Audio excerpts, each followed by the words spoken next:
আমি একটু পরিচয় দিই, কারণ অনেক লিসেনার্স নতুন নতুন এসছে। আমার নাম ডক্টর আলিফ এবং আমি ভূত এফএম এ লাস্ট 9 বছর ধরে আসছি। একদম। তো আজকে যে ঘটনাটা নিয়ে আসছি, যে একটু আগে বললাম যে মালদ্বীপে থাকেন, উনি হচ্ছে আহমেদ শাহান।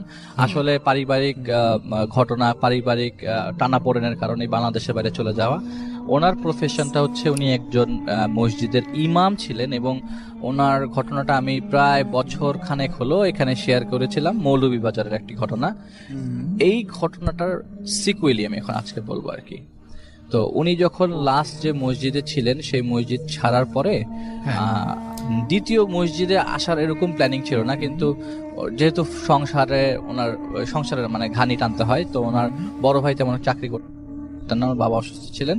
তো উনি কি করতো, ওই যে আরবি পড়াতো, যেহেতু কোরআনে হাফেজ, আশেপাশে এলাকার বাচ্চা কাচ্চা পড়াতো। তো যাই যত পেতো আর কি, ওই টাকা দিয়ে মোটামুটি সংসারে যতটুকু কন্ট্রিবিউট করা যায় আর কি। তো ওনার মানে একটা সার্চিং ছিল যে ফ্রেন্ডদেরকে, ওনার বন্ধু বান্ধব তো সবই আপনার এরকমই হুজুর টাইপের সবাই। তো বলেছে যে আমি আশেপাশে কোনো মসজিদে যদি এই রমজানের সময় তারাবির হুজুর লাগে, তারাবি পড়ানোর জন্য আমাকে একটু রিকমেন্ড করে দিস আর কি। তো ওনার এক বন্ধু এরকম ওনাকে বলে রাখে। তো উনি কয়েকদিন পর ওনাকে নক করে যে আমি একটা মসজিদ পেয়েছি, তুই একটু আয়, কথা বলে যা।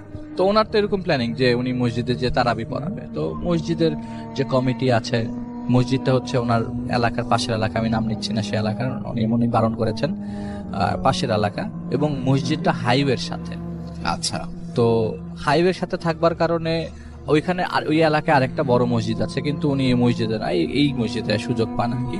তো মসজিদে ঢোকার পরে ওই কমিটির লোকজন ওনার কাছ থেকে আজান শুনতে চান। আচ্ছা। উনি একটু হতভম্ব হয়ে যায়। আমি তো আসলে প্ল্যানিং করেছিলাম যে স্টুডেন্ট পড়াবো আর এরকম আসলে ইয়া করবো আর কি, মসজিদে তারাবির নামাজ পড়াবো। তো আজান শুনতে চাচ্ছে। তো ওই ফ্রেন্ডটা আবার ওনাকে বলে নাই যে ওরা মুয়াজ্জিন খুঁজতেছিল মসজিদের জন্য।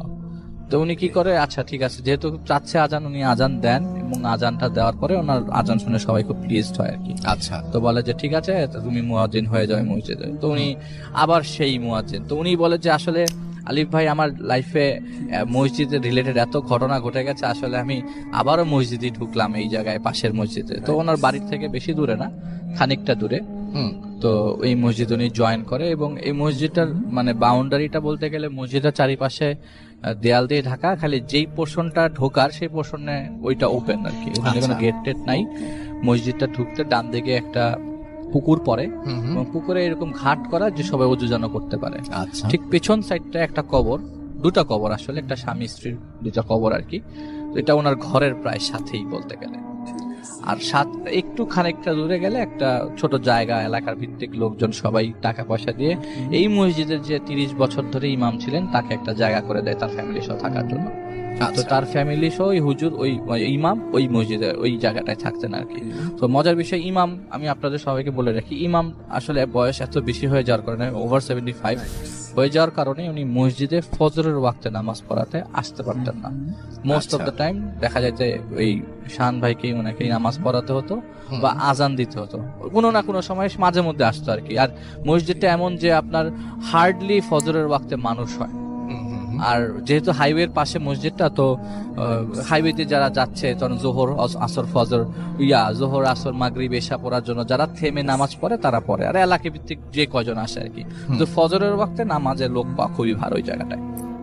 ইভেন হার্ডলি এই মসজিদের আপনার মসজিদ কমিটির লোকজনও হার্ডলি মসজিদে আসে, কোন ডিসিশন নেওয়ার জন্য হলে আসে, বেতন টেতন দিতে হলে আসে। তো ঘটনায় যাই, উনি যখন এই মসজিদে জয়েন করে, তো ওইখানে থাকার জন্য তার কাপড় চোপড় নিয়ে আসে এই জায়গায়। ওনার তো সব ওয়াক্তে সে মসজিদে দেখা, মোস্ট অফ দ্য টাইম ওই মক্তবে এলাকা ভিত্তিক লোকজন তাদের বাচ্চা কাচ্চা তাকে দিয়ে যায় সকালে, মানে পড়াশোনা করার জন্য মক্তবে। আর উনি অন্যান্য সময় আজান দিয়ে একটু রেস্ট নেয় মোস্ট অফ দ্য টাইম। ওনার ঘুমাতে খুব পছন্দ। তো উনি কি করলো, সেদিনের ঘটনা, সেদিন ওনার একটা রেগুলার অভ্যাসে ফজরের ওয়াক্ত যখন হয় তখনই তার মোবাইলে অ্যালার্ম বেজে ওঠে। তো ওয়াক্ত থেকে 15 মিনিট আগে সে উজু টজু করে আজান দেয়, মানে পাক পবিত্র হয়ে আজান দিয়ে দেয় আর কি। তো ওনার আজান দেওয়ার সময় হয়ে যায় আর কি। ওই দিন আজান দেওয়ার জন্য তিনি মানে প্রিপারেশন নেন। ওই মোবাইলে অ্যালার্ম বাজে, সে অজু করবে। পাক হবে, বাথরুম টাথরুম শেষ করার পরে পাক পবিত্র হওয়ার জন্য অজু করতে যায় পুকুর ঘাটে যাওয়ার সময় তিনি তার পেছন সাইডে যে কবরস্থান আছে সেই কবরস্থানে দেখে একটা লোক দাঁড়িয়ে, মানে যাওয়ার পথে ওই জায়গাটায় আপনার কবর জিয়ারত করছে ফজরের ওয়াক্তে। আসলে ফজরের ওয়াক্তে কবর জিয়ারত করছে, এটাও কেমন একটা অদ্ভুত। হতে পারে এলাকা ভিত্তিক কোনো এলাকার কোনো মানুষ, তার কোনো রিলেটিভের কবর এটা সে জিয়ারত করতে এসছে। তো সে অজুটা করে পিছন দিকে ঘুরতেই দেখে মানুষটা নাই। আসলে খুব সিম্পলি হিসাব যে ওই জায়গাটায় ঢুকতে গেলে পুকুরটা ক্রস করে আসার লাগে, তো ওনার চোখে পড়বে যে পুকুরটা ক্রস করে একটা লোক যাচ্ছে, কিন্তু ওই কবর জিয়ারত করার পর এখানে আশেপাশে মানুষ নাই। তো উনি ভাবে যে মসজিদের ভেতরে হয়তো আছে, তো মসজিদের ভেতরে ঢোকে এবং ঢোকার পরে দেখে না, কেউ নাই। একটু খানিকটা অবাক লাগে, তো বলে যে আরে ভাই আসলে ত্যাক্ত বিরক্ত এইসব জিনিসগুলা, আমার সাথে এত ঘটে, এত প্যারানর্মাল জিনিস ঘটছে আমার লাইফে, এই আসছে ভ্যানিশ হয়ে গেছে, এগুলি এখন আমার কেয়ার হয় না, মানে কে আসলো না আসলো ভ্যানিশ হয়ে গেল আমি খেয়াল করি নাই ওনার চেহারাটা, ওনার পরে পিছনটাই আমি দেখতে পাইছি। এরকম করে প্রথম দিন, দ্বিতীয় দিন তিনি সেম ভাবে ওই লোকটাকে ওই জায়গায় কবর জিয়ারত করতে দেখেন। তৃতীয় দিন ওইরকম টাইমে ফজরের ওয়াক্তে তার ঘুম ভাঙে, অ্যালার্মে ঘুম ভাঙে, দরজা খুলতেই দেখে লোকটা তার দরজার সামনে দাঁড়িয়ে সে সালাম দেয়, অনেক জোর একটা সালাম দেয়। তো উনি বলেন হ্যাঁ ওয়ালাইকুম আসসালাম, বলেন আমি তো আপনাকে প্রায় সময় এখানে দেখি। বলে জি হুজুর, আপনাকে একটু আজকে আসতে হবে, আমার কবরটা একটু জিয়ারত করাই দিতে হবে। আমি কবরে আসছি জিয়ারত করতে, সেটা আপনি একটু জিয়ারত করে দেন আজকে। বলে আসলে এখন তো ফজরের ওয়াক্তের আজান হয়ে গেছে, আমি চাই না এখন জিয়ারত করতে, আপনি এক কাজ করি আমরা নামাজ কালাম পরে তারপরে জিয়ারত করলাম। বলে না, আপনাকে এখনই জিয়ারত করতে হবে, আপনি দরকার হলে পরে আজান দেন, পরে আজান। বলে না, আমাকে আজান না দিলে এলাকার লোকজন বলবে যে ফজরের ওয়াক্তের আজান হয়নি এই জায়গায়, এটা একটা দাগ উঠে যাবে, কথা উঠে যাবে, আমি চাই না এরকম কিছু হোক। যেহেতু মসজিদের সব রেসপন্সিবিলিটি আমার, আমি মুয়াজ্জিন, আমাকে আজান দিতেই হবে এখানে, সামহাও এটা আপনাকে ব্যবস্থা করেন। বলে যে আচ্ছা ঠিক আছে। তো বলে যে উনি কি করলো, যে উনি অজুখানায় চলে গেল, যেতে যেতেই লোকটা ওই জায়গাতে আর নাই। অজুখানার থেকে পেছনে তাকায়, যে নর্মালি যে লোকটা ওখানে কবর জিয়ারত করতে দেখে, ওই লোকটাকে আর পেলো না। তো যাই হোক উনি আজান দিলেন, আজান দিয়ে নামাজ কালাম করে ঘরে ঢুকে শুয়ে পড়লেন। সকালবেলা এরকম রেগুলার রুটিন। এরপর থেকে রাসেল ভাই একদিন না, 2 দিন না, টানা 20 দিন এরকম ফজরের ওয়াক্ত হয়, সে ওয়াশরুমে যায়, পাক পবিত্র হওয়ার জন্য, ওযু করার জন্য আপনার পুকুর ঘাটে যায়, এবং ছবির মতো একই পজিশনে এই লোকটাকে ওই কবর জিয়ারতের অবস্থায় দেখতে পায়। আচ্ছা, জিয়ারতরত অবস্থায় দেখতে পায়, একই ছবি, মানে একটা দেয়ালের মধ্যে একটা ছবি যেরকম থাকে, এই দৃশ্যটা তার ফজরের ওয়াক্তে ওই জায়গায় প্রতিদিন দেখা, মানে কবরের একই প্রান্তে একই কোণায় দাঁড়িয়ে উনি কবর জিয়ারত করছেন। ওই ঘটনার থেকে 20 দিন পর এবং মসজিদে জয়েন করার পর 1 মাস 10 দিন পরে ওই দিন তার ঘুম ভেঙে যায়। কিন্তু রেগুলার অভ্যাস যে অ্যালার্ম দেয়, অ্যালার্মের আগে ঘুম ভেঙে যায় এবং তার মনে হয় যে হয়তো এলাকায় অ্যালার্ম দিবে, ফজরের ওয়াক্ত হয়ে গেছে। কারণ ফজরের ওয়াক্তের আভা রাতের আভা অলমোস্ট সেম। এই দরজাটা খোলার পরে সেই লোকটাকে দেখতে, তো বলে যে ভাই আমি তো ওরকম ভাবে এই লোকটাকে এতদিন চেহারা সুরত দেখি নাই, পিছনটাই দেখছি, একদিনই আমার দরজার সামনে আসছিল। প্যারানর্মাল কিছু বলবো না, উনি একটা সুদর্শন লোক, এত সুন্দর দেখতে, সুরমা দেওয়া চোখে, সুন্দর সুরমা দেওয়া পাঞ্জাবি পায়জামা, সুন্দর গঠন, বলবো না যে খুব অদ্ভুত গঠন তাও না, উনি খুবই সুন্দরভাবে আসছে। উনি আমাকে সালাম দিল, আমি সালাম গ্রহণ করলাম, এবং সালাম গ্রহণ করার পর ওনার একটা অদ্ভুত রিকোয়েস্ট আসলো। রিকোয়েস্টটা হলো যে উনি একটা লাশ নিয়ে এসছে, সেটাকে জানাজা দিতে হবে। তো ওনার প্রথম কথা, মুয়াজ্জিনের মানে শান ভাইয়ের প্রথম কথা আছে, এলাকায় তো আমাকে কেউ একটা মৃতর খবর জানালো না। ফার্স্ট অফ অল আপনি ফজরের ওয়াক্তে ডেড বডি নিয়ে আসছেন, কেউ যদি মারাও যায় সে পরদিন সকাল পর্যন্ত ওয়েট করে, দুপুরে হয়তোবা জোহরের ওয়াক্তে জানাজা হয়ে কবর হয়, মোস্ট অফ দ্য লাশের কবর এইভাবে হয়, আপনি ফজরের ওয়াক্তে নিয়ে আসছেন, 1 নম্বর কথা। 2 নম্বর কথা, এলাকা কোনো লোক এসে আমাকে বলে নাই যে মাইকে এলান করতে হবে। মাইকে তো আমি এরকম এলান করি যে কে মারা গেছে, অমুক মারা গেছে, এলাকার এরকম মানুষ মারা গেছে, আমি মাইকে জানাই দিই, কিন্তু আপনি তো এরকম কিছু জানালেন না। ওনার রিকোয়েস্ট হচ্ছে যে আমরা 2জন মিলে জানাজা করব, জানাজা করার পরে লাশটা আমরা দাফন করব, দাফনের সর্ব প্রস্তুতি নেওয়া আছে, কবর খোঁড়া আছে, আপনাকে কিছু করতে হবে না, আপনি জাস্ট জানাজা পড়াবেন।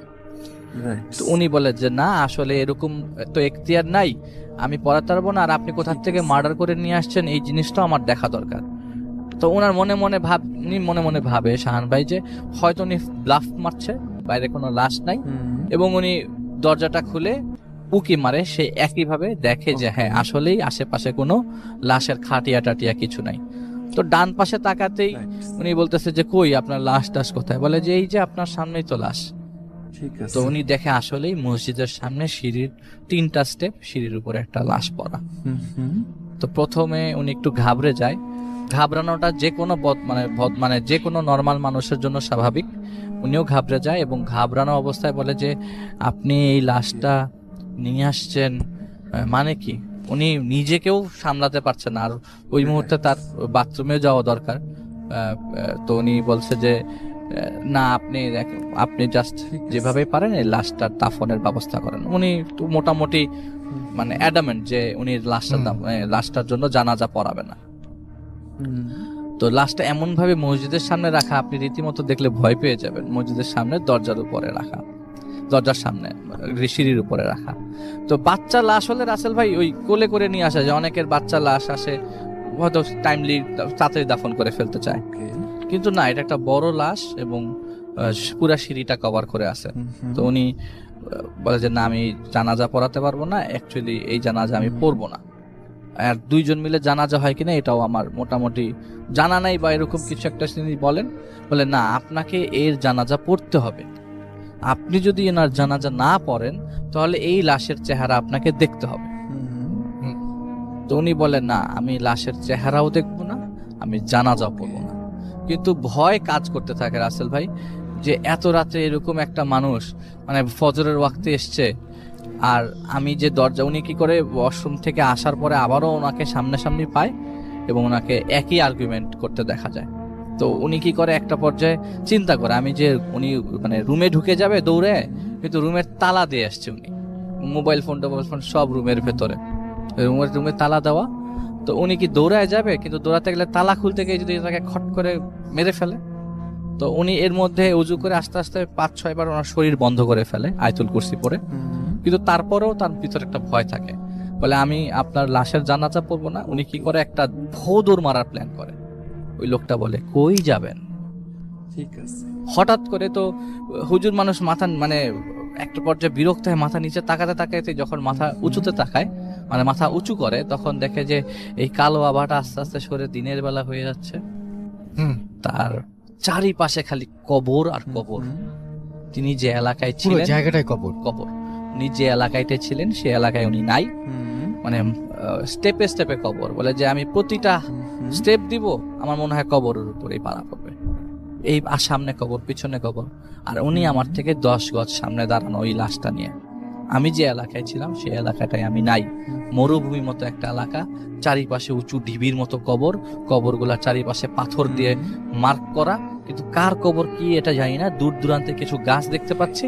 আমি এই জায়গাটায় কিভাবে আসলাম? ওনার কোয়েশ্চেন হচ্ছে এটা, আমি তো এই জায়গায় ছিলামই না। উনি একটা মানে উনি বলে যে আমার রীতিমতো আমি আসলে ত্যক্ত হয়ে যাচ্ছি যে এই জিনিসটা আমি এভাবে ফেস করব, এবং এমন একটা জায়গায় তুরির মধ্যে সেকেন্ডের মধ্যে চলে আসবো যে জায়গাটা একদম অচেনা। তো উনি তারপরেও ওই জায়গায় অ্যাডামেন্ট, না আমি আপনার লাশের জানাজা পড়াবো না। আচ্ছা, উনি কি করলো যে যা হবার হবে, আল্লাহ তাআলার নাম নিয়ে আমি শরীর বন্ধ করে রাখছি, যদি কোনো ক্ষতি করে আমাকে মেরেও ফেলে, ইটস আপ টু দেম। উনি কি করে একটা দৌড়ার প্ল্যান করে, দৌড়াতে থাকে, অনেকক্ষণ দৌড়াতে থাকে রাসেল ভাই। দৌড়াতে একটা সময় মাথা মানে হাঁপিয়ে যায়, মাথা নিচু করে ফেলে। মাথাটা উঁচু করার সাথে সাথে দেখে সে হাইওয়ের সামনে। ঠিক আছে, হাইওয়ের সামনে চলে আসছে। সে এমন অবস্থায় দেখে নিজেকে যে সে পাশের এলাকায় চলে আসছে, খুব বেশি দূরেও না, সেখান থেকে মসজিদের দূরত্ব ম্যাক্সিমাম 10 মিনিটের রাস্তা। সে হাইওয়ে ধরে যে দৌড়াচ্ছিল, যতক্ষণ পর্যন্ত দৌড়াচ্ছিল ততক্ষণ পর্যন্ত সেই সাউন্ডটাই আসছিল, আপনি কি জানাজাটা পড়াবেন না? মানে বারবার কোশ্চেন করছে। আর ওই কনভারসেশনের মাঝখানে একবার ওই লোকটা চটে গেছিল, তখন উনি কিছুক্ষণের জন্য ভয় পেয়ে যায়, কিন্তু তার দৌড়ানোটা এটা বন্ধ করে রাখতে পারে নাই। তো একটা পর্যায়ে সে যখন দেখে যে না এখন আর শব্দটা আসছে না, সে কি করে আস্তে আস্তে মসজিদের দিকে আগাতে থাকে। রাসেল ভাই অ্যাজ ইউজুয়াল ঘটনা এরকম যে মসজিদের সামনে যায় সে, মসজিদের সামনে যাওয়ার পর দেখে সেই লোকটা মসজিদের ওই সিঁড়ির পাশে বসে আছে, লাশটাও সিঁড়ির সামনে, এবং তাকে বলছে যে হ্যাঁ আপনাকে যেতে হলে আমার লাশ পার করে মসজিদের ভিতরে যেতে হবে আপনি যদি আজান দিতে চান। আর মোস্ট ইম্পর্টেন্ট কথা আপনাকে বলি, আপনি যেভাবেই পারেন এটা আপনাকে করেই যেতে হবে, হয় আপনি জানাজা দেবেন না হলে আপনার চেহারা দেখতে হবে। তো উনি লাস্ট মোমেন্টে উনি রাজি হয়, হ্যাঁ আমি চেহারা দেখব, আমি এই লাশের চেহারাটা দেখব, আমাকে চেহারা দেখেন, তাও আমি জানাজা দিব না। ঠিক আছে। তো ওই লোক বলে ঠিক আছে। কাফনের কাপড় সেই মুখ থেকে সরানোর পরে সবাই নিশ্চয়ই চিন্তা করছেন যে এই লাশের চেহারাটা হয়তো এই শাহান ভাইয়ের হবে অথবা হুজুরের হবে, হুজুরের মানে যে লোকটা এসছে লাশ নিয়ে তার হবে। শাহান ভাই বলে, শাহান ভাই সেটা চিন্তা করছিল যে, এবং আপনাদের কি চিন্তা সেটা আপনারা কিন্তু অবশ্যই ফেসবুকে লিখে পাঠাবেন, আমি মানে সে জানতে কি চাই চিন্তা আসলে। করেছিল আর কি। আমি ভুল চিন্তা করেছি, আমি যখন শুনেছিলাম আমাকে যখন জিজ্ঞেস করেছিলাম আমি ভুল চিন্তা করেছি, তো আমি খুব স্মার্টলি উত্তর দিয়েও দেখছি যে না আমার উত্তরটা হয়নি। উনি বলল যে, শাহান ভাই বলছে যে আমার কাছে মনেই হচ্ছিল যে এটা হয়তো বা আমার চেহারা হবে অথবা যে নিয়ে এসছে তার চেহারা হবে। তাই হয় সাধারণত, তাই সব তো ঘটনাগুলোতে। হচ্ছে ঘটনাগুলোতে। যখন লাশের মুখটা থেকে মুড়ানো গিট সরানো হলো, দেখলো এটা তার বন্ধ করে দেবো দাদার এখন, ঘটনাটা লাশ। বন্ধ করে দেবো। হ্যাঁ, এটা কার তার লাশ? দাদার লাশ, তার দাদা জানের লাশ। উনি মারা যান 2004 সালে। কিন্তু দাদার যে লাশ উনি এই জায়গাটায় এতদিন পরে এই অবস্থায় মরুভূমি ঘুরে এসে দেখবে, এইটা উনি কখনোই চিন্তা করেন নাই, কখনোই ভাবে নাই এটা যে অন্য তার একটা দাদার জায়গায়, লাশ হবে। অন্য একটা জায়গায়। তো উনি অ্যাডামেন্ট জানাজা হবে না। তো একটা পর্যায়ে ওই লোকটা যখন তার সাথে হেরে যায় তখন ওনাকে বলে, কয়েকটা ভালো কথা বলে যেগুলি আমি রেডিওতে শেয়ার করছি না, ওনাকে বলে যায় এইসব কথাগুলা, এবং লাস্ট মোমেন্টে ওই জায়গাটা ত্যাগ করে। ওকে। এবং এটার পর থেকে উনি তেমন কোনো কিছু আর ফেস করেন নাই, কিন্তু তার ঘটনা অনেক আছে। তার ছোটবেলা থেকে বহু ঘটনা তার মা তার সাথে ফেস করেছে, তার মাই বেশিরভাগ ফেস করেছে তার মা তাকে নিয়ে। তো সেইগুলা সে আমার সাথে শেয়ার করেন নাই, হয়তো শেয়ার করবেন বাংলাদেশে এসে স্টুডিওতেও কিছুটা হয়তো শেয়ার করবে। কিন্তু ওই ঘটনার পরে সে ডিরেক্টলি রুমে চলে যায় এবং শুয়ে পড়ে, আচ্ছা, অজ্ঞানের মতো শুয়ে পড়ে। পরের দিন সকালবেলা, ওই দিন আর ফজরের আজান দেয় নাই। এবং রাসেল ভাই আপনি আমাকে মনে করায় দেন নাই ছোট্ট একটা পয়েন্ট, সে ঘরে ঢোকার পর যখন মোবাইল হাতে নেয় দেখে রাত 2:30। Right right right right. হ্যাঁ, সময়টা তখন আসলে ফজরের ওয়াক্তই ছিল না, এবং তার যে ঘুম ভেঙেছিল এটা রেগুলার ফজরের ওয়াক্ত চিন্তা করে। এখন ঘুমের মধ্যে অনেকেই অনেক কিছু চিন্তা করে ফেলে, ঘুমের মধ্যে মানে হ্যাঁ সকালবেলা, আমি মাঝে মাঝে রাসেল ভাই এরকম চিন্তা করি, এই সকাল হয়ে গেল, তখন মানে আরে না, এটা তো ঘুম, আমি বিকালের ঘুম দিয়েছি। তো ঘুম থেকে ভাঙার পর তখন এটা তার মানে মাথায় ছিল না।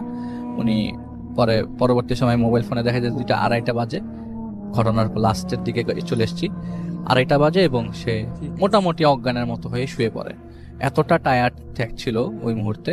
ওই দিন আর তার ফজরের আজান দেওয়া হয়নি, এবং সকালবেলা মক্তবের স্টুডেন্টদের কেচাকেচিতে চিল্লাচিল্লিতে তার ঘুম ভাঙে। তাকে ঘুম থেকে জাগানোর পর সে কাউকে ঘটনাটা শেয়ার করেন নাই, কিন্তু ওই দিন তার ফজরের আজানটাও দেওয়া হয় নাই। তো যাই হোক, হোয়াট এভার, লাস্ট মোমেন্টে পরে ওই জায়গাটা চাকরি ছেড়ে সে এখন মালদ্বীপে অবস্থানরত। এবং সত্যি কথা বলতে রাসেল ভাই, তার এটা একদম নিজের সাথে ঘটা ঘটনা, এবং আরো কিছু ঘটনা তার আছে, সেগুলি পরবর্তী সময় শেয়ার করবে। এটা ছিল ঘটনা। এটা তো রাসেল ভাই, আজকে মানে সাধারণত দেখা যাচ্ছে যে মোটামুটি দুটো স্টোরি আমি সাধারণত বলি, তো আজকে চেষ্টা করব মানে দুটো তো বলবো, এবং মানে বেশ কয়েকটা বলবো, এবং আজকে মানে আমার নিজের এক্সপেরিয়েন্স আছে এমন কয়েকটা বিষয় আজকে বলবো ইনশাআল্লাহ। মানে সাধারণত দেখা যাচ্ছে আমার নিজের সাথে নাই এমন বিষয়গুলো সাধারণত বেশি বলি, তো আজকে মানে যেটা নাই সেটাও বলবো, যেটা আছে সেটাও বলবো ইনশাআল্লাহ। তো রাসেল ভাই, ফার্স্ট যেটা শুরু করব সেটা আমি আমাদের রাজবাড়িরই ঘটনা, সেটা দিয়ে শুরু করব। সরি, রাজবাড়ি ঘটনা না, এটা আমাদের এটা ঘটেছিল হচ্ছে কুষ্টিয়াতে। কুষ্টিয়ার ঘটনা দিয়ে শুরু করব, রাজবাড়িটা পরে বলছি। যে ঘটনাটি যিনি শেয়ার করেছেন ওনার নাম আবু বকর। উনি এর আগেও বেশ কয়েকটা ঘটনা পাঠিয়েছিলেন, আর রাজবাড়ির আমাদের যে ভৌতিক টিম আছে, বিশেষ করে সজীব, ও কষ্ট করে ঘটনাগুলো কালেক্ট করেছে আর কি। তো আবু বকর ভাইয়ের ওই ঘটনাটা আজকে প্রথম বলছি। তো এই ঘটনাটি যার সাথে ঘটেছিল সেটা আবু বকর ভাইয়েরই মানে দাদির সঙ্গে। 1965 মানে 1965 সালের দিকে ওনার দাদি ওনার বয়স তখন ছিল 16 কি 17 বছর। তো তখন ওনার বিয়ে হয় নাই। তো উনি তখন রাত্রে ওনার মায়ের সঙ্গে ঘুমাতেন। ওনার বাবা মারা গিয়েছিলেন আগে, ওনার মায়ের সঙ্গে ঘুমাতেন। তো ওনার বর্ণনা অনুযায়ী, মানে ওনার দাদির বর্ণনা অনুযায়ী, মানে গভীর রাত্রে উনি হঠাৎ স্বপ্ন দেখছিলেন হুম, যে উনি, আমরা অনেক সময় যে রাসেল ভাই বোবা ভূতের কথা বলি, জি, যে আমরা ঠিক বুঝতে পারছি যে আমি শুয়ে আছি কিন্তু আমি হাত পা নাড়াতে পারছি না, এরকম জি। একটা বিষয় ঘটে আর কি। তো ওনার বর্ণনা অনুযায়ী উনি হঠাৎ করে উনি ফিল করছেন উনি শুয়ে আছেন, কিন্তু ওনার উপরে, বাসার উপরে যেই ছাদ বা টিনের যে চালটা আছে দেখছেন যে সেটা নাই, সম্পূর্ণ শূন্য, মানে শূন্য, উপরে আকাশ দেখা যাচ্ছে। এবং সেখান দিয়ে দেখছি শূন্যের উপর দিয়ে শাড়ি পরা, বড় বড় চুলওয়ালা, খুব কালো কুচকুচে বিভৎস চেহারার একটা মহিলা হেঁটে যাচ্ছে শূন্যের উপর দিয়ে। জি, ওটা দেখার পরে উনি স্বপ্নেই মানে বলছেন যে কি বিভৎস চেহারা এই মহিলাটার। এই কথাটা বলার পরে ওই মহিলা সেটা শুনে ফেলেছে, এবং সে ওই স্বপ্নে যেটা করে সেটা হলো ওই মহিলাটা, যে বিভৎস চেহারার মহিলাটা, সেটা আস্তে আস্তে নিচে নেমে এসে ওই আবু বকর ভাইয়ের ওই দাদির গলা চেপে ধরে আচ্ছা, এবং ওনার দাদি ছটফট করতে থাকে। এখন রাসেল ভাই এটা কিন্তু হচ্ছে কিন্তু টোটালটাই স্বপ্নের মধ্যে। জি, তো ছটফট করছে, কিন্তু পাশে ওনার মা তো ঘুমিয়েছিলেন। ওনার মা ঘুম থেকে উঠে দেখে যে তার মেয়ে ছটফট করছে। জি, তখন উনি যেটা দেখেন সেটা হলো যে ওনার মেয়ে, মানে আবু বকর ভাইয়ের দাদি, যে উনি নিজেই নিজের 2 হাত দিয়ে নিজের গলাটা চেপে ধরেছে এবং নিজেই নিজের গলাটা চাপ দিয়ে মানে আত্মহত্যার চেষ্টা করছে। তখন উনি তাড়াতাড়ি চিৎকার চেঁচামেচি করতে থাকেন, মানে ওনার মা, আশেপাশ থেকে লোক চলে আসে, সবাই পানি ছিটা দেয় এবং অনেক চেষ্টা করে 2 হাত গলার থেকে ছাড়ায়। আচ্ছা, জিজ্ঞেস করে কি হয়েছে, তখন বলে যে আমি তো এইরকম স্বপ্নে দেখেছি। হুম, তো সবাই বলে ও এটা তো কোনো ব্যাপার না, এটা তো বোবা ভূতের, মানে বোবা ভূত বা বোবা চিন ধরে, হুম, এরকম তো হওয়ার হামেশাই ঘটে, এটা তেমন কিছু না, এটা বলে সবাই মোটামুটি বিষয়টা খুব স্বাভাবিকভাবেই নেয় আর কি, কেউ এটা অস্বাভাবিকভাবে নেয়নি। জি, এরপর থেকে রাসেল ভাই ঘটনাটা সূত্রপাত হয়। সেটা হলো যে এর পরের দিন থেকেই মানে আবু বকর ভাইয়ের দাদির ক্ষুধাটা অস্বাভাবিক রকমের বেড়ে যায়। উনি স্বাভাবিকভাবে যে খাবারগুলো খেতেন হুম, এর থেকেও অনেক বেশি খাবার খাচ্ছিলেন। আচ্ছা, এখন সবাই চিন্তা করেছে যে হয়তোবা কোনো কারণে বেশি খাচ্ছে, কিন্তু এত পরিমাণ অস্বাভাবিক বেশি খাচ্ছিলেন। দেখা যাচ্ছে ওনার বাড়ি তো মানে জয়েন্ট ফ্যামিলি ছিল, হুম, 15-16 জনের খাবার রান্না করা হতো। দেখা যাচ্ছে 15-16 জনের খাবার উনি একাই খেয়ে ফেলছেন। এইটা কিন্তু যেহেতু গ্রামের মানুষদের মধ্যে তো কিছু ওনারা বিশেষ করে চীন টিন এই বিষয়গুলো একটু মানে বেশি বিশ্বাস করেন, তখন আশেপাশের লোকজন বলল যে এটা তো স্বাভাবিক মনে হচ্ছে না, হুম। আপনি মানে ওনার আবু বকর ভাইয়ের দাদির যে বাবা, তাকে বললো যে আপনি ওকে ভালো একটা হুজুর দেখান। জি, তো হুজুর দেখালো, সে বললো তেমন কিছু নেই, এমনি ঝাড়ফুঁক করে দিলাম ঠিক হয়ে যাবে। প্রথম কয়েকদিন ঝাড়ফুঁকে মোটামুটি স্বাভাবিক ছিল। এরপরে অবস্থা আরো শোচনীয় হয়। আগে তো রাসেল ভাই রান্না করা খাবার খেত, এরপরে যেটা হয় সেটা হচ্ছে যে ওনাদের মানে সাধারণত গেরস্থ বাড়িতে কিন্তু মানে হাঁস মুরগি কবুতর গরু ছাগলের পাশাপাশি কিন্তু এগুলোও পালা হয়। তখন ওনার দাদি সবার সামনে যেটা করতেন সেটা হলো, দেখা যাচ্ছে মুরগি দৌড়ে যাচ্ছে, উনি খপ করে মুরগিটাকে ধরে ফেলতেন, ধরে সবার সামনেই ওই মুরগিটাকে কাঁচা খাওয়া শুরু করতেন। তখন এই দৃশ্য দেখে আসলে সবাই ভয় পেয়ে যান যে না, আসলেই ওনার সাথে মানে অন্য রকমের কিছু আছে, এটা সাধারণ কোনো বিষয় হচ্ছে না, এটা আস্তে আস্তে খারাপ আচ্ছা। দিকে যাচ্ছে। তখন বেশ পার্শ্ববর্তী উপজেলার একজন খুব নামকরা একজন হুজুরের শরণাপন্ন হন। তো উনি এসে বলেন যে ঠিক আছে, আমি একটা কাজ করছি, আমি এই বাড়িটাকে বন্ধ দিয়ে দিচ্ছি। সাধারণত আমরা ওই যে অনেক সময় দেখি যে বাড়ি বন্ধের বিভিন্ন রিচুয়ালগুলো করা হয়, বিভিন্ন প্রক্রিয়াগুলো করে বাড়ি বন্ধ করা হয়। তখন বলে যে এখানে তো ওই কিছু দুষ্টু জিনের উপদ্রব আছে, বাড়িটা বন্ধ করে দিলে এরা আসতে পারবে না। তখন বাড়ির বন্ধর যে প্রক্রিয়াটা ছিল রাসেল ভাই, এটা হয়তো বা অনেকেই জেনে থাকবেন, সেটা হচ্ছে যে বড় বড় 4টি পেরেক বাড়ির চারদিকে গাড়া হবে, পুঁতে ফেলা হবে এবং ওই সময় আজান দেয়া হবে।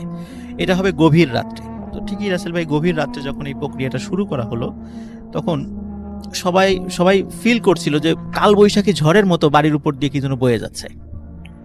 তো যাই হোক, মোটামুটি বাড়ি বন্ধের প্রক্রিয়াটা সম্পন্ন হয়। এরপরে 3 থেকে 4 মাস কোনো কিচ্ছু ছিল না, একদম স্বাভাবিক। তো এরপরে সবাই চিন্তা করে যে এনাকে একটু দ্রুত বিয়ে দিয়ে দিতে হবে, হয়তো বা বিয়ে দিলে হয়তো বা এই বিষয়টা স্বাভাবিক হয়ে যাবে, এরকম চিন্তা করে পরিবার থেকে। এবং সত্যি তাই রাসেল ভাই, ওনার কয়েকটা গ্রাম পরেই ওনার বিয়ে হয়ে যায় এবং খুব দ্রুতই বিয়ে হয়ে যায় আর কি।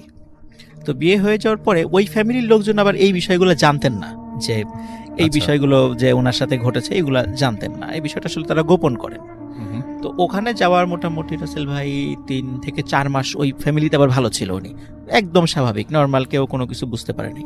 কিন্তু এরপর থেকে ওই ফ্যামিলিতে কিছু ঘটনা ঘটা শুরু হয়। যেমন, তো আবু বকর ভাইয়ের দাদি যখন বিয়ে হয়ে যায়, তো ওনার দাদা যখন পাশে দেখা যাচ্ছে যে শুয়ে আছেন, হঠাৎ করে ওনার দাদা ফিল করছেন যে তার স্ত্রী পাশে নাই, আচ্ছা। কিন্তু ঘরের দরজা তো বন্ধ, হুম হুম। তাহলে কোথায় গেল? তখন উনি সবাইকে ডেকে তোলেন যে কোথায় গেল, ঘরের দরজা বন্ধ, কোথাও খুঁজে পাওয়া যায় না। আচ্ছা। তখন সবাই হারিকেন নিয়ে, ওই সময় হ্যাচাক বাতিও ছিল, তখন এরকম হ্যাচাক বাতি নিয়ে সবাই খুঁজতে বের হলো। ওই ওনাদের বাড়ি থেকে প্রায় আধা কিলোমিটার দূরে ফেলুর বাঁশবাগান নামে একটা বাঁশবাগান আছে। খুব মানে দিনের বেলা ওই বাঁশবাগানের লোকজন যেতে ভয় পায়, রাতের বেলা তো প্রশ্নই আসে না। খুঁজতে খুঁজতে শেষ পর্যন্ত ওই ফেলুর বাঁশবাগানে গিয়ে ওই আবু বকর ভাই দাদিকে অচেতন অবস্থায় পাওয়া যায়। সেখান থেকে তাকে তুলে নিয়ে আসা হয়, কিন্তু উনি কিছুই বলতে পারেন না। উনি বলেন যে আমি তো ঘুমাচ্ছিলাম, তারপরে কি হয়েছে আমি কিছুই জানি না। এইভাবে রাসেল ভাই প্রায়শই উনি হঠাৎ করে রাতের বেলা ঘর থেকে উধাও হয়ে যেতেন। আচ্ছা। এবং ওনাকে বিভিন্ন জায়গায়, মানে এমন এমন ওই গ্রামের এমন এমন সমস্ত ভয়ঙ্কর জায়গা যেখানে দিনের বেলার লোকজন হাঁটাহাঁটি কম করে, দেখা যেত কখনো বাঁশবাগানে, কখনো বট গাছের নিচে, এরকম নদীর পাড়ে, এরকম জায়গাগুলোতে তাকে পাওয়া যেত। এর ভিতরে রাসেল ভাই কি হয়, মাঝখানে 2 দিন ওনার কোনো খবরই ছিল না। 2 দিন অনেক খোঁজাখুঁজি করেছে, কোথাও খবর মানে হয় না। হঠাৎ 2 দিন পরে রাতের বেলা জি। বাড়িতে, মানে রাতের বেলা উঠানে ভয়ঙ্কর শব্দ, সবাই বের হয়ে যায়, দেখে ওনার দাদি পড়ে আছে অচেতন অবস্থায়। পরে সেখান থেকে তাকে নিয়ে আসা হবে, উনি এটা জানেন আর 2 দিন উনি কোথায় ছিলেন। এখন রাসেল ভাই এই যে সমস্যাটা হচ্ছিল, এখন এটা তো সমাধান করা প্রয়োজন, যে এরকম তো চলতে দেয়া যায় না। তখন উনি অনেক, ওনার হাজবেন্ড অনেক তান্ত্রিক দেখান, কবিরাজ দেখান, ভালো ভালো আলেমদের শরণাপন্ন হন, কিন্তু কিছুতেই হয়তো 2-1 দিন ভালো থাকে, তারপর আবার যা তাই, মানে একই রকমের সমস্যা হচ্ছিল। এবং তারপর ডাক্তারও দেখান, ডাক্তার ওনার বডি চেক আপ করে বলেন যে আপনার স্ত্রী বেশি দিন বাঁচবে না, খুব তাড়াতাড়ি মারা যাবে, বড় জোর 2 মাস। আচ্ছা। তো এটা করে ওই আবু বকর ভাইয়ের দাদা খুব মানে মুষড়ে পড়েন এই ব্যাপারটা শুনে। তখন উনি একজন ভালো ইমাম সাহেবের একজন খবর পান, তার কাছে যান। ওই ইমাম সাহেব বললেন যে আসলে এই রোগের, মানে এই রোগীর ট্রিটমেন্ট আমি করতে পারবো না। তো উনি আরেকজন মাগুরা জেলার, মানে মাগুরা যে জেলা, এই বাস স্ট্যান্ড থেকে 5 কিলোমিটার পূর্বে একটি কবরস্থান আছে। তো ওই কবরস্থানের পাশে একটা মসজিদ আছে, ওই মসজিদের একজন ইমাম সাহেবের ঠিকানা দেন, যে ওইখানে যান, হয়তো উনি এই ট্রিটমেন্টটা করতে পারবেন। তো ওনারা সত্যি সেখানে যান। তো ইমাম সাহেবকে দেখে আসলে খুবই অবাক হন ওনারা। ইমাম সাহেবের বয়স মানে 20 বছরেরও কম, একদম ইয়াং একটা তরুণ বয়সের একটা ইমাম সাহেব। এখন ওনারা বলছেন যে এত বড় বড় তান্ত্রিক কবিরাজ দিয়ে কোনো কাজ হলো না, এই বাচ্চা একটা ছেলে, এর দিয়ে কি কাজ হবে? ওনারা খুবই মানে হতাশ হয়ে যান। তারপরও বলেন যে এই সমস্যা, কিন্তু ওই বাচ্চা যে ইমাম সাহেব, উনি এটা রাজি হন না কাজটা করতে, বলে যে না, এই কাজটা আমি আসলে করতে পারবো না, আপনারা চলে যান, এটা আমি করব না। আচ্ছা। কেন অত ব্যাখ্যা টেখ্যা দেন নাই। তো ওনারা ফিরে যান, আর ওনারা অতটা গুরুত্ব দেন নাই যে আসলে করতে চাচ্ছে না, ঠিক আছে। কিন্তু যখন ফিরে যান আবার ওই আগের ইমাম সাহেবের কাছে, তখন বলে যে আপনারা ওনার কাছে আবার যান, এইটার যদি ট্রিটমেন্ট কেউ করতে পারে তাহলে এই পারবে, এবং গিয়ে করতে না চাইলে আমার পরিচয় দেবেন। তখন তারা ওখানে যান এবং গিয়ে ওই ইমাম সাহেবের পরিচয় দেন। আসলে রাসেল ভাই যে ইমাম সাহেব ওই ইমাম সাহেবের কাছে পাঠিয়েছিলেন, তো ওই ইমাম সাহেবের ছাত্র হলো ওই যে বাচ্চা ইমাম সাহেব, মানে তরুণ ইমাম সাহেব, যে মানে আসলে উনি ওনার ওস্তাদ তার ছাত্র ক্লাসে পাঠিয়েছে। তার মানে আসলে মানে তার মনে বুঝতে হবে যে ছাত্র আসলেই খুব মানে এই বিষয়ে খুব পারদর্শী। তখন উনি বলেন আচ্ছা ঠিক আছে, যেহেতু আমার ওস্তাদ পাঠিয়েছেন আমি কাজটা করব, তো একটা নির্দিষ্ট সময় দেন, যে এই সময় আসতে হবে আপনাদেরকে। তো ওই নির্দিষ্ট সময়ই যান, একটা পূর্ণিমার রাত্রে সময় যান। তখন উনি কি করেন, ওই ইমাম সাহেব একটি সাদা কাগজে আরবিতে অনেক লেখা লেখেন, লিখে বলেন যে আপনি কবরস্থানের পাশে দাঁড়িয়ে থাকবেন একা একা, আপনি গভীর রাত্রে হঠাৎ করে একটি গাড়ি আসতে দেখবেন, কিন্তু গাড়িটা দেখে মনে হবে ঘোড়ার গাড়ি, আসলে এটা ঘোড়ার গাড়ি না। এই ঘোড়ার জায়গায় দেখবেন বড় আকৃতির 2টা কুকুর আছে, মানে এই গাড়িটা টেনে আনে 2টা বড় আকৃতির কুকুর। তো আপনি এই গাড়িটার সামনে আসার পরে আপনি ভয় পাবেন না, আপনি সালাম দেবেন, দেখবেন যে ওখানে পালকিতে, মানে গাড়ির পিছনে যে পালকির মতো একটা জায়গা আছে, মানে ওখানে কোনো একজন লোক বসা আছে, কিন্তু তাদের চেহারা দেখার আপনার দরকার নাই, আপনি ওখানে গিয়ে তাদেরকে সুন্দর করে একটা সালাম দিবেন। তখন সত্যি রাসেল ভাই গভীর রাত, উনি একা একা দাঁড়িয়ে আছেন। বেশ অনেকক্ষণ পরে সত্যি সত্যি ওই গাড়িটা চলেছে, কিন্তু ওই গাড়িটা দেখে উনি মারাত্মক ভয় পান, কারণ ভয়ঙ্কর আকৃতির দুটা কুকুর এবং গাড়ির সামনে আবার দুইটা লোক, মানে অনেক লম্বা দুটো লোক হেঁটে আসছিল।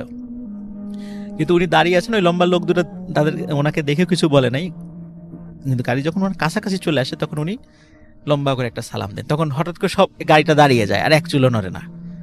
তখন ভিতর থেকে একটা কণ্ঠস্বর ভেসে আসে, মানে ওয়ালাইকুম আসসালাম বলে যে আপনি কি চান, ভিতর থেকে কণ্ঠস্বরটা আসে। এবং ওনার ভাষ্য অনুযায়ী যে একটা পুরুষের কণ্ঠস্বর, এবং কণ্ঠস্বরটা এত সুন্দর এবং এত মোলায়েম যে ইতোপূর্বে উনি কখনোই এত সুন্দর কণ্ঠ শোনেন নাই। ভিতর থেকে এই শব্দটা আসে। তখন বলেন যে এই যে ইমাম সাহেব একটা চিঠি পাঠিয়েছেন আপনার জন্য। বলে আচ্ছা ঠিক আছে, আপনি চিঠিটা দিয়ে যান। তখন ওই পালকির মতো ওই জায়গার ভিতর থেকে হাত বের করে। তখন দেখে যে হাতটা অনেক বড়, মানুষের মতোই হাত, কিন্তু হাতটা মানে এতটা সাদা, মানে সাধারণত এত সাদা হাত সচরাচর হয় না। আচ্ছা, তো শুধু হাতটা বের করে হাতে চিঠিটা দেন। তখন উনি ওই অবস্থায় দাঁড়িয়ে থাকেন সবাই। তখন চিঠিটা পড়েন উনি ভিতর থেকে, ওনার বর্ণনা অনুযায়ী ভিতর থেকে পড়েছেন। তখন বলেন আচ্ছা ঠিক আছে, আপনি বাসায় চলে যান, আপনার সমস্যার সমাধান হয়ে যাবে বলে দেয়। তারপর ওনারা ওই গাড়িটা আবার চলে যায়। ওনারাও পরে ইমাম সাহেবকে বলেন কি ঘটনা ঘটেছিল। বলে আচ্ছা ঠিক আছে, তাহলে আপনারা বাসায় চলে যান, সমস্যার সমাধান হয়ে যাবে, কিন্তু একটা ডেট দিয়ে দেন যে এই ডেটে, আজ থেকে 3 দিন বা 7 দিন পরে এই ডেটে আপনারা কেউ ঘর থেকে বের হবেন না। তো ওনারা বাসায় চলে যান, ঠিক ওই ডেটে কেউ ঘর থেকে বের হয় না। রাত যখন মানে 12টা ঠিক পর, মানে মধ্যরাত্রে, হঠাৎ ভয়ঙ্কর সব শব্দ, চিৎকার চেঁচামেচি, আর্তনাদ, মনে হয় যে কাউকে মেরে ফেলা হচ্ছে এরকম শব্দ। তো ঘরের চালের উপরে ধূপধাপ শব্দ, এরকম হঠাৎ শব্দ হতে থাকে, কিন্তু ওনারা কেউ ঘর থেকে বের হচ্ছে না। সকালবেলা রাসেল ভাই যখন ওনারা বের হন, তখন দেখেন যে 6টা কাক মানে আগুনে দগ্ধ অবস্থায়, মানে পুড়ে মারা গেছে, এরকম অবস্থা ওনার উঠানে পড়ে আছে। তো এরপর থেকে ওনার দাদি সম্পূর্ণরূপে সুস্থ হয়ে যান, এবং পরে খোঁজ নিয়ে জানতে পারেন যে ওই মানে গাড়ির বহরে যিনি যাচ্ছিলেন উনি হচ্ছেন জিনদের সর্দার ছিলেন। তো ওনার কাছে উনি ভালো জিন ছিলেন। ওনার কাছে যখন এই বিষয়টা বলা হয়, তখন ওনারা ওনার বাড়িতে আসেন ওই নির্দিষ্ট দিনে। এসে দেখে যে ওখানে 6টা জিন থাকতো ওই বাড়িতে, এবং ওরাই এই আবু বকর ভাইয়ের দাদিকে উৎপাত করত। তখন ওদেরকে ধরে ওনারা মেরে ফেলেন, এবং মেরে ফেলার পরে ওর ডেড বডিটাই ওই অবস্থায় পাওয়া যায়। তো এরপর থেকে ওই বাড়িতে আর কোনো সমস্যা হয় নাই। উনি স্বাভাবিকভাবেই জীবনযাপন করেছেন, অনেক দিন জীবিত ছিলেন, অনেক দিন। পরে বার্ধক্যজনিত কারণে মারা গেছেন। তো এটাই ছিল রাসেল ভাই ফার্স্ট স্টোরি। এটাই ছিল রাসেল ভাই ফার্স্ট স্টোরি। এটাই ছিল রাসেল ভাই ফার্স্ট স্টোরি। এটাই ছিল রাসেল ভাই ফার্স্ট স্টোরি। এটাই ছিল রাসেল ভাই ফার্স্ট স্টোরি। এটাই ছিল রাসেল ভাই ফার্স্ট স্টোরি। এটাই ছিল রাসেল ভাই ফার্স্ট স্টোরি। এটাই ছিল রাসেল ভাই ফার্স্ট স্টোরি। এটাই ছিল রাসেল ভাই। আসসালামু আলাইকুম লিসেনার্স, আমি আবু সাইদ ফ্রম খিলগাঁও, ঢাকা। ধন্যবাদ রাসেল ভাই আমার সুযোগ দেওয়ার জন্য। তো সরাসরি আমি আমার ঘটনায় চলে যাচ্ছি। আসলে এই ঘটনাটা আমার সাথে ঠিক রিলেটেড না, আবার রিলেটেড। এখন বলতে গিয়ে আমার মনটা খারাপ হয়ে যাচ্ছে। ঘটনার শুরুটা আসলে অনেক বছর আগে, যখন আমি 12 বা 13 বছর বয়সে ছিলাম।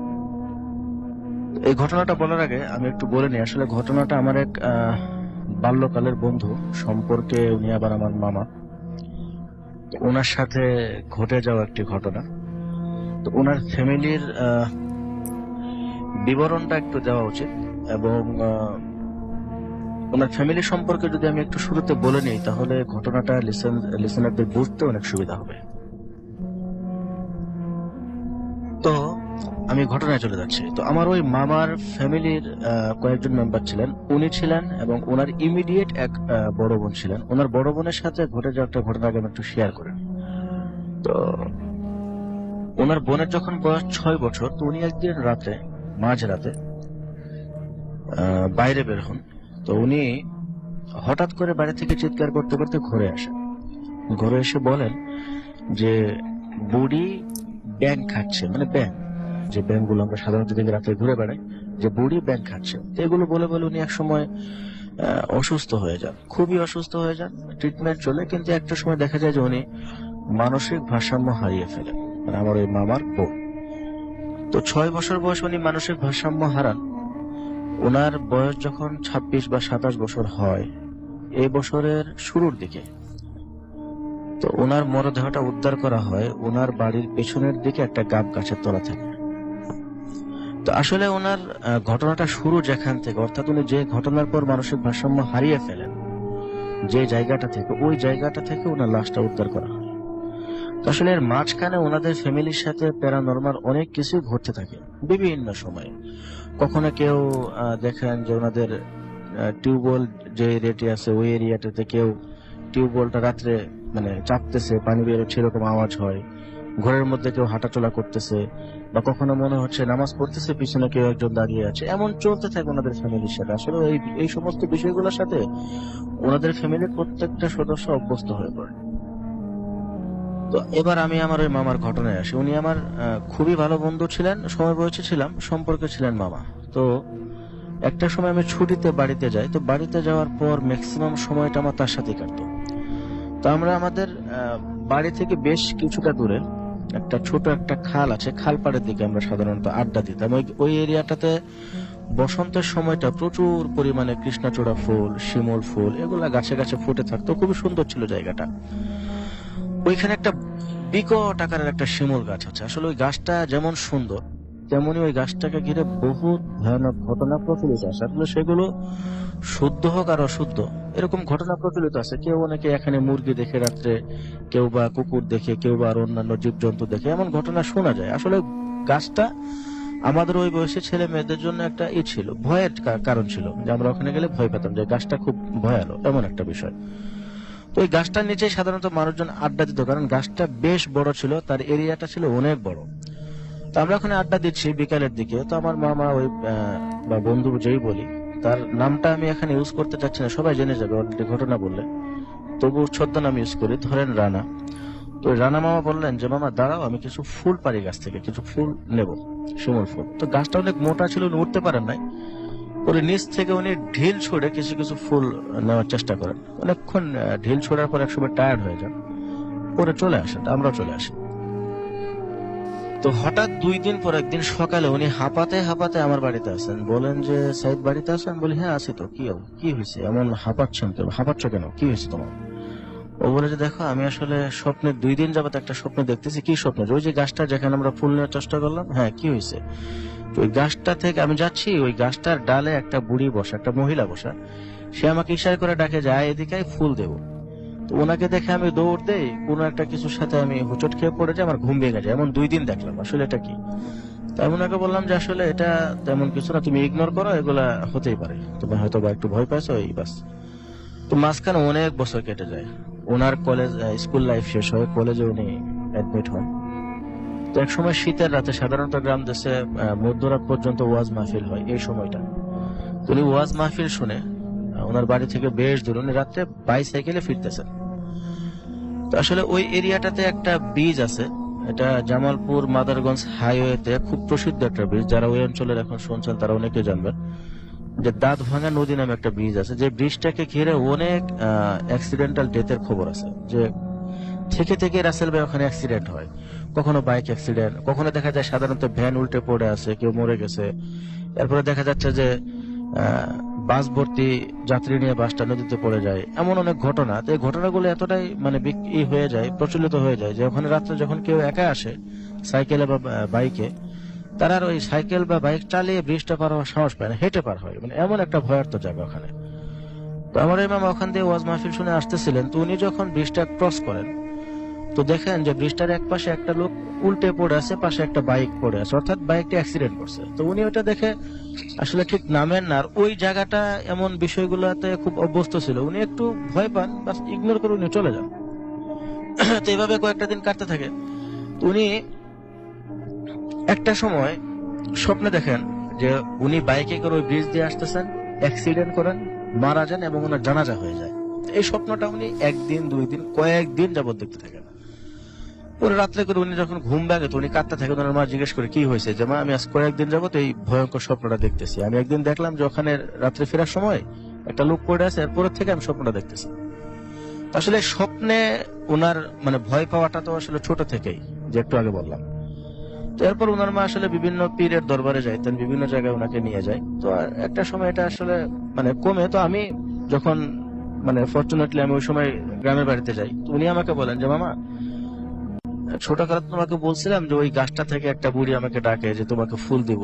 সেম ঘটনা আমার সাথে এখন ঘটতেছে। এখন কি ঘটতেছে, যে এখন দেখি আমি ওই ব্রিজের ধারে বাইক অ্যাক্সিডেন্ট করে পড়ে আছি এবং আমি মরে যাই এবং আমার জানাজা হয়ে যাচ্ছে। এই স্বপ্নটা আমি দেখতেছি এবং এটা কয়েকদিন যাবত দেখতেছি।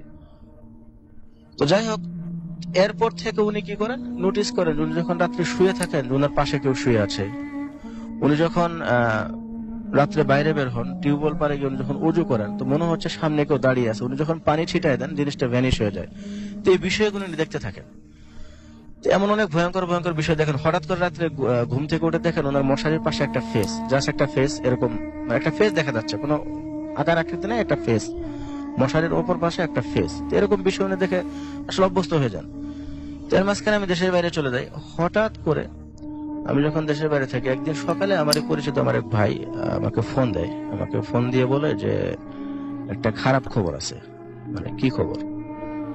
পরে বলে যে তোমার মামা বা বন্ধু যেটাই বলি, অমুক রানা ও তো মারা গেছে। আমি আসলে নিতে পারি না খবরটা, বিশ্বাস করি না। ওকে একটু বকাঝকা দিয়ে ফোনটা রেখে দেই। পরে আমি সেটা শিওর হওয়ার জন্য আমার কাজিন থাকে সানি নাম, ওকে ফোন করি। ও বলে যে হ্যাঁ, ও আজকে অ্যাক্সিডেন্ট করে মারা গেছে। কোথায়? যে অমুক ব্রিজে। অর্থাৎ ওর যে স্বপ্নটা ছিল, যে দেখতো যে ব্রিজের ধারে সে অ্যাক্সিডেন্ট করে পড়ে আছে এবং সে মরে যায়, তার জানাজা হয়ে যাচ্ছে, তার মৃত্যুটা ঠিক ওই ব্রিজের ধারে অ্যাক্সিডেন্ট করে তার মৃত্যুটা হয় এবং সে মুখ থুবড়ে পড়ে খুব মানে মর্মান্তিক একটা মৃত্যু হয়। তার মাথার খুলি টুলি সব বের হয়ে যায়। অবস্থায় লোকজন তাকে উদ্ধার করে। আসলে কিভাবে তার মৃত্যু হয়েছে, অ্যাক্সিডেন্ট করে হয়েছে না কিভাবে হয়েছে কেউ জানে না। তার বাইকটা পাশে পড়া ছিল এবং সে ওখানে অ্যাক্সিডেন্ট করে মরে থাকে। তো আসলে এই ঘটনাটা কতটা ভৌতিক আমি সেটা বলবো না, কিন্তু আমার কাছে খুবই দুঃখজনক এবং খুবই অদ্ভুত।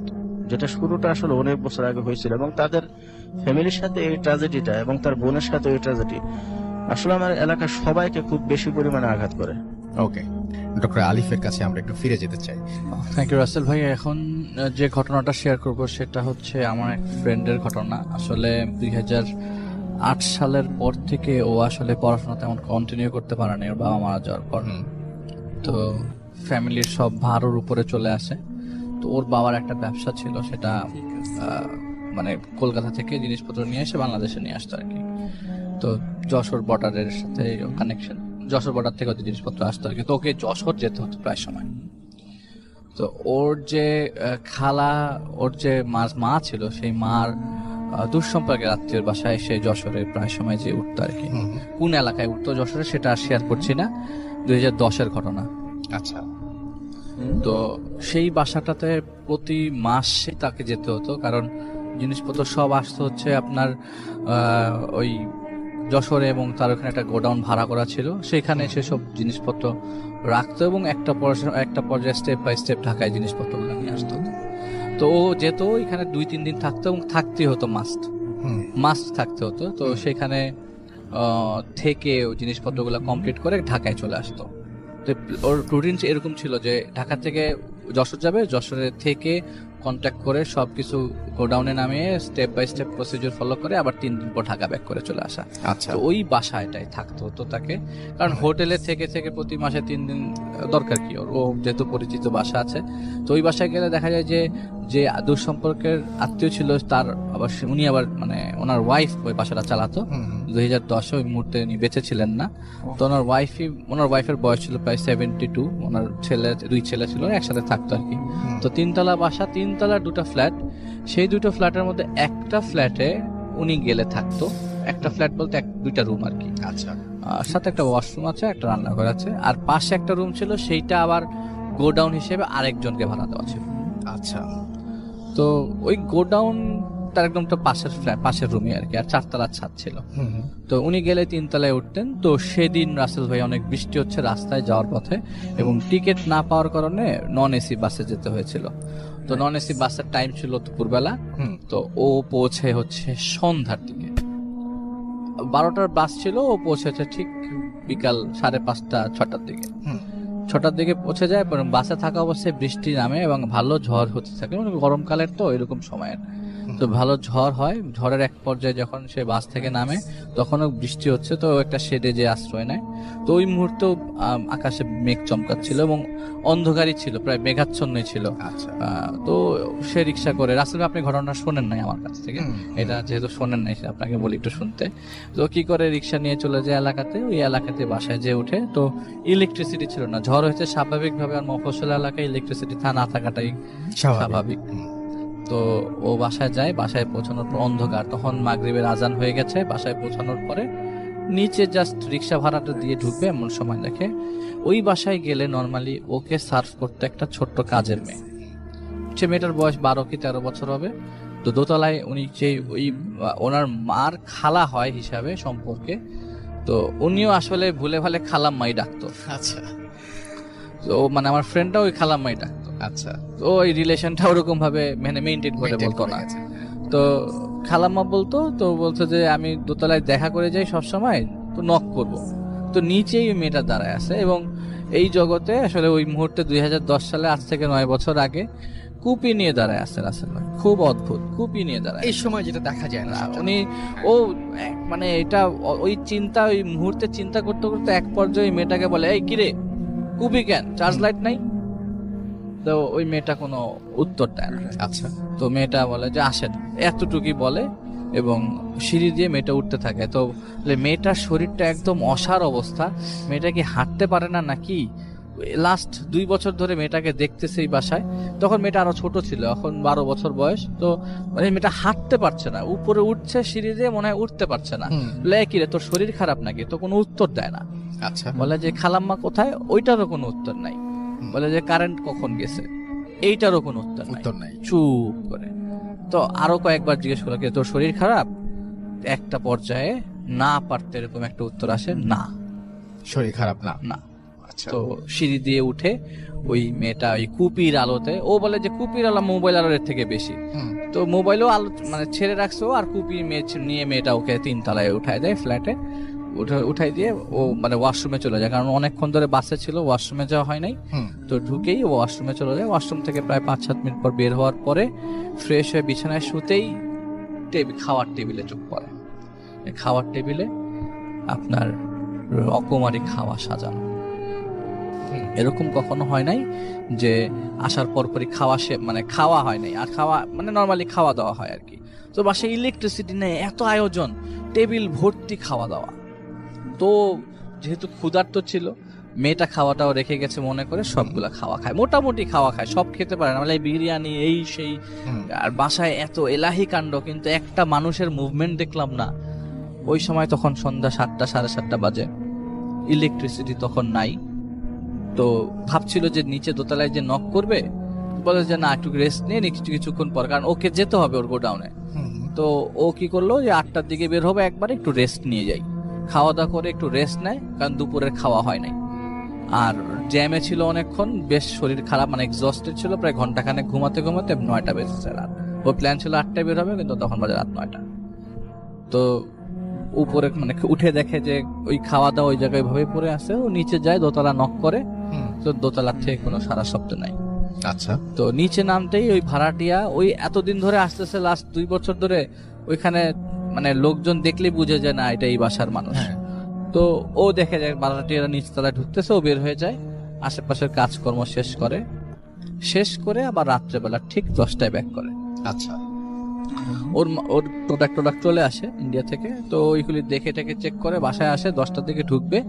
আবারও দোতলা হয়ে যখন উপরে উঠতে যায়, তখন সে দোতলা আবার নক করে, কিন্তু দোতলাতে কোনো সারা শব্দ নাই, কোনো নকের কোনো রিপ্লাই নেই। প্রায় 2 মিনিট, 1 মিনিটের মধ্যে নক করলে মোটামুটি মানুষজন দরজা খুলে ফেলে, 2 মিনিট 3 মিনিট হয়ে যাচ্ছে, কোনো দরজা নক করে। তো একটা পর্যায়ে ফেড আপে উপরে উঠে যায়, মনে হয় কেউ নাই, হয়তো বা ভিতরে আসে, হয়তো শুনতে পাচ্ছে না। তো 3 তলায় যায়, 3 তলায় রুমে ঢুকতে দেখে খাওয়া আবারও গোছানো, খাওয়া দাওয়া একদম টেবিল ভর্তি খাওয়া দাওয়া।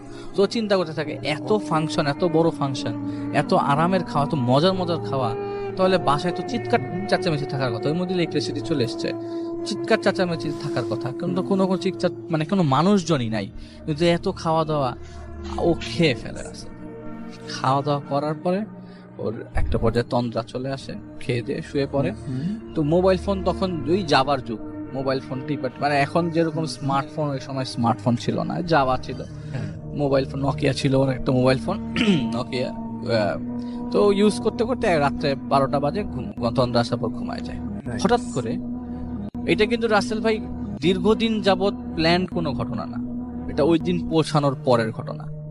হঠাৎ করে রাতে ঘুম ভাঙে, কে জানি ওর কাঁধ ধরে, ওই ফ্ল্যাটে খালি ও একা, কাঁধ ধরে টান দেয়।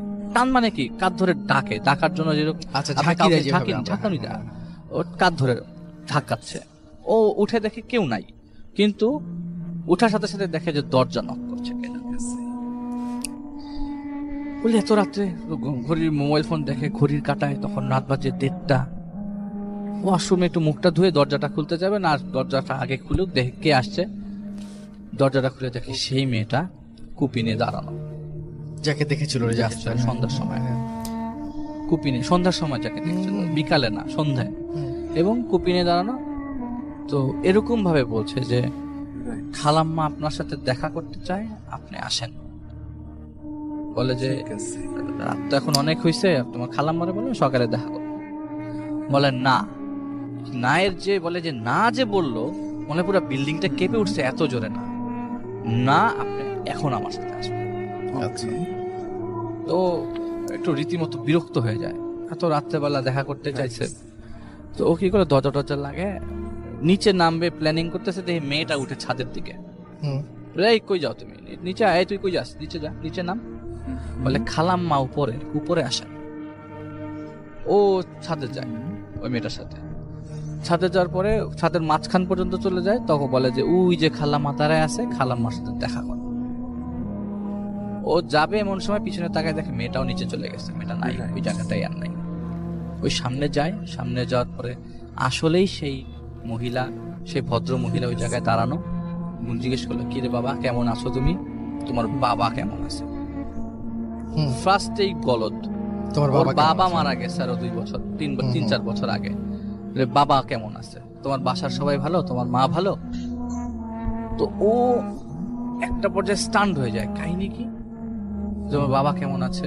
বলে, তোমার তো খালু বাসায় নাই, এই জন্য তোমাকে উপরে আসতে বললাম, আমি অনেকক্ষণ ধরে তার অপেক্ষা করতেছি। খালু বাসায় নাই মানে কি, মানে এটা কিরকম না, হ্যাঁ। ওনার হাজবেন্ড তো মারা গেছে।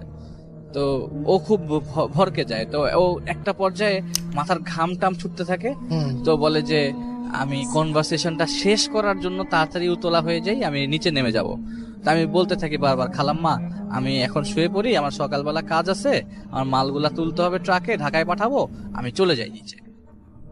ওই মহিলা ওকে আসতে দিচ্ছে না এবং ওর কথার কোনো রিপ্লাই দিচ্ছে না। উনি যাবতীয় কথা বলছে, ওনার গ্রামের বাড়ির কথা, ওনার গ্রামের বাড়ির সাতক্ষীরা, সেখানকার কথা, সেখানকার ঘটনা বলতেছে। কাহিনী কি উনি থামতেছে না কেন? উনি কি আমার কথা শুনতেছে না, নাকি আমি ওনার কথা ভুল শুনতেছি? একটা পর্যায়ে বলে, তোমার আব্বাকে বইলো আমার কাছে দেখা করতে, আমি অনেক দিন যাবত তার জন্য অপেক্ষা করতেছি।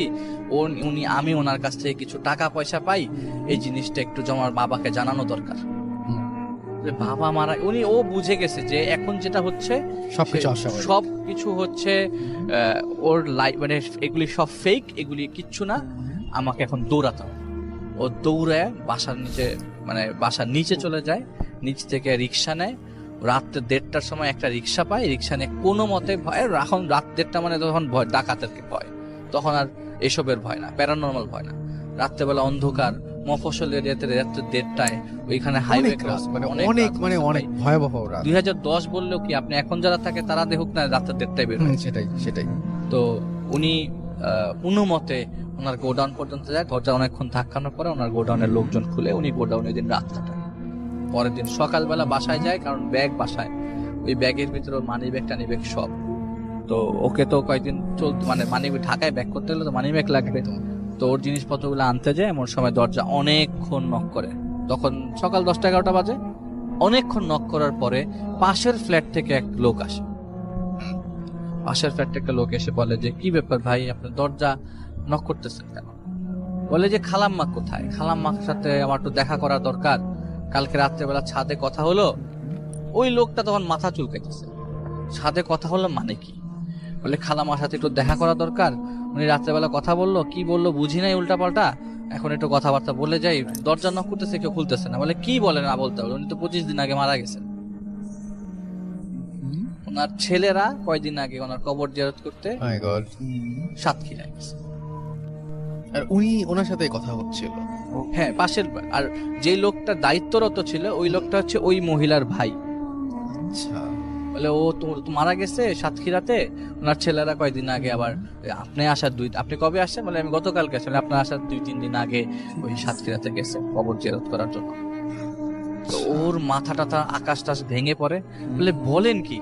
আচ্ছা, এই কাহিনী হয়েছে তো উনি ওই দিন ব্যাগ ট্যাগ নিয়ে ওকে তার 2 দিন থাকতে হবে যশোরে। আসেন ভাই, ও কি করে একটা হোটেলে ওঠে, খুব আহামরি না, খুব নর্মাল হোটেল, আমি বলে ফেললে সবাই হোটেলটার নাম চিনে যাবে। থাক, তাহলে বলার দরকার নেই, আমরা শুনি। না বলি। হ্যাঁ তো হোটেলে ওঠে, হোটেলে একটা নর্মাল রুম নেয় 3 তলায়। হ্যাঁ 3 তলার রেডি সবকিছু, 3 তলা রুম পায়, 302 নম্বর রুম। রুমের ভিতরে ঢোকে, রেস্ট নেয়, কাজকর্ম করে রাত্রে 10টায় ঢোকে, এবং সারাদিনের ধকল আর ওই গতকালকের ধকলটা ওকে খুব বেশি পড়াতে থাকে। ও মাথা খারাপ হয়ে যায়, করবো কি, এটা কেমনে সম্ভব? আমি রাতের বেলা তার সাথে কথা বললাম, জলজ্যান্ত মানুষটা আমার সামনে দাঁড়ায় কথা বলতেছে, অথচ এই মহিলাটা মারা গেছে 20-25 দিন আগে। আর এটা আপনার সাথে নতুন কোনো ঘটনা ঘটলে, আগে কয়েকবার আমি শাহান ভাইয়ের ঘটনা একটু আগে শেয়ার করলাম, তার এই অভ্যস্ত, কিন্তু ও তো ওর অভ্যস্ত না। ওর মাথা, ও সারাক্ষণ চিন্তা করতে করতে এক সময় ঘুমায় যায়, ঘুম ভাঙে, ইলেকট্রিসিটি নাই, সিগারেট ধরাবে, বারান্দায় যাবে, নর্মাল কোনো হোটেলের মতো এসিওয়ালা হোটেল না, নর্মাল হোটেল, ও বারান্দায় যাবে, এখন আবার এসি করে ফেলছে হোটেলে।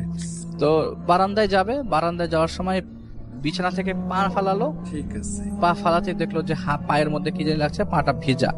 তো ও ওই ঘুমানোর সময় দেখে যে বিদ্যুৎ চমকাচ্ছিল, তো বৃষ্টি হয়েছে, তো জানালা দিয়ে পানি চুয়ে চুয়ে পড়ছে, পায়ের মধ্যে পা ভিজা। তো পানি আর অন্য কিছুর মধ্যে তফাৎ আছে। এটা কেমন পিছলা, এটা কেমন পিছলা। ও মোবাইলের লাইট জ্বালে, এখন ওই রুম তোর জানা নাই কোন জায়গায় সুইচ, ওকে মোবাইলের লাইট জ্বালাই সুইচ খুঁজতে হচ্ছে, কারণ রেগুলার যে রুমের মধ্যে প্রতিদিন লাইট বন্ধ করে সে জানে পজিশনটা। তো হোটেল রুম এটা তো প্রথম গেছে, তো পা নামাতেই ও যখন মোবাইল ফোনের আলো ওই জায়গায় ফেলে, মোবাইল ফোনের আলো, স্ক্রিনের আলো ফেলতেই দেখে যে মানুষ টানুষ পড়া ফ্লোরের মধ্যে, মানুষ টানুষ পড়া, বোঝা যাচ্ছে না কি এটা।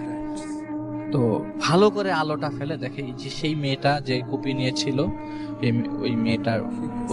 ওই মেয়েটার একটা মাথা পড়ে আছে ফ্লোরের মধ্যে, আর শরীর টরীর কিছু না, যদি 2টা হাত সাথে রাখা, মাথার সাথে 2টা হাত রাখা।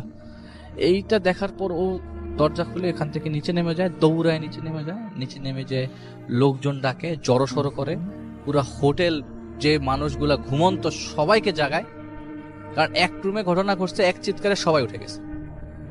সবাই রুমে এসে দেখে কিচ্ছু নাই, লাইটটা জ্বালা নাই, কিচ্ছু নাই, নাথিং ওয়াজ দেয়ার, কোনো কিচ্ছু ছিল না।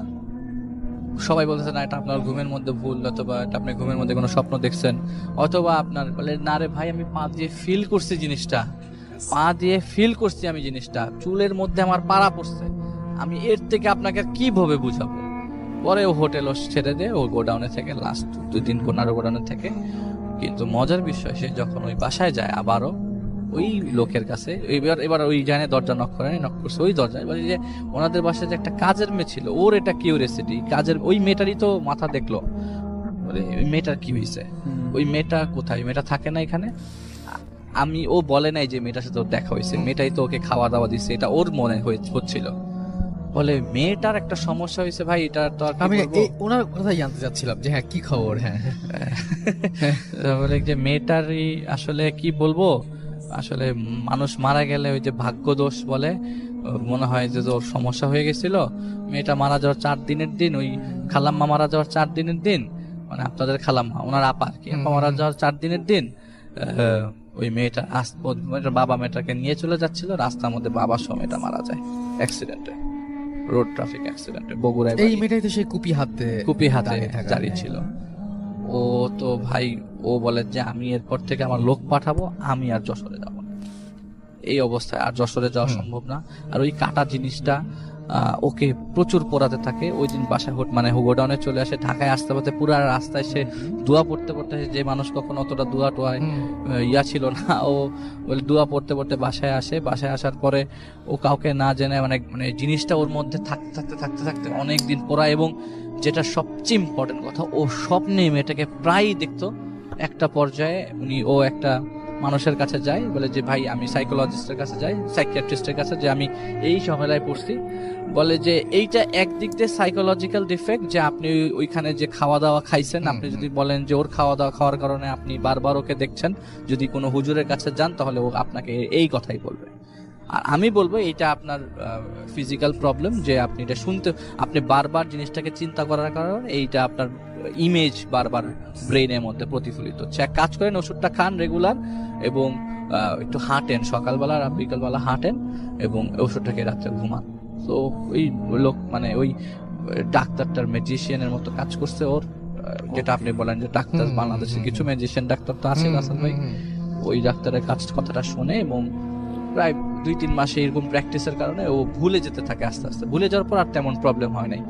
ভুলতে 2012 সাল এখন পর্যন্ত প্রবলেম হয় না, কিন্তু লাস্ট কয়েকদিন ধরে